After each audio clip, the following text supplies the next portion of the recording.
emergency today, and that will now allow for more resources to get in there and fight the fire. The fire has burned more than 3,700 acres. Right now, there's zero containment. There are more than 250 people fighting the fire right now. Cal Fire has called in more resources in the air and on the ground to fight the flames. KCRA3's Peyton Headley has been on the fire lines all day. Joins us live in Calaveras County. So, Peyton, what are you seeing tonight? Yeah, so we've moved locations since we last saw you at 4 o'clock. Right now we're standing on Jakima. In that direction, about a quarter of a mile, Jakima turns right into Tapadero. About a mile and a half that way is the intersection with Jakima and Latigo. So with that being said, I want to show you up on the hill behind me. You can see what looks like it used to be a family's home that has now been reduced to rubble. It's tough to say that there was even a home there just by how little is left. You can see there's maybe a few flames still in there, smoke still rising from that property, and surrounding it is just entirely black and charred with ash for that entire property.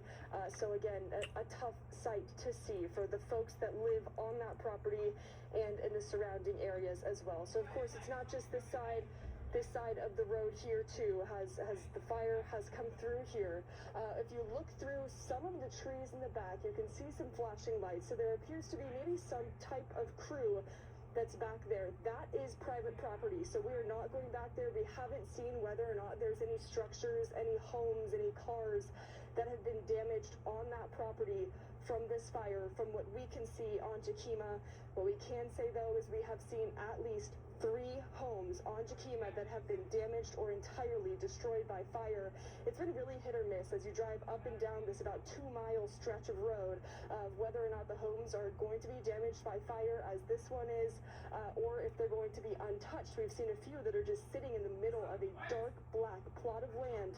The homes have no damage, but the cars, the sheds, some of the outbuildings on that property might have some damage. So it's a tough stretch to see on Jakima. We spoke with a couple earlier who lives on this road. We checked on their property for them. It was untouched further down. So as you start driving that way, I'd want to say it's about 3 miles from where we are standing right here, maybe 2 miles. There's a thick section of the road covered with pink retardant. It stretches through the properties. Just past that pink retardant stretch, there's a huge dozer line. And as we got over that line, all of the homes on that side of Jakima didn't appear to be touched. That's where we saw a lot of Cal Fire crews staging and waiting just in the case that that fire might come through. Of course, we've seen the crews in the sky as well. But this stretch of road here, we haven't really seen a whole lot of crews. That's, of course, because the best use for them is getting this fire out. And these properties that have already burned, there is nothing that they can do. So a tough sight to see. Of course, we've been making our way up and down here to give some of the folks that live on this road that can't get in here under an evacuation order an idea of what their properties and what their homes are looking like. So of course, once we drive more and we get more of a view of what it looks like over here, we'll be sure to get that to you. I'll send it back to you guys. Yeah, and even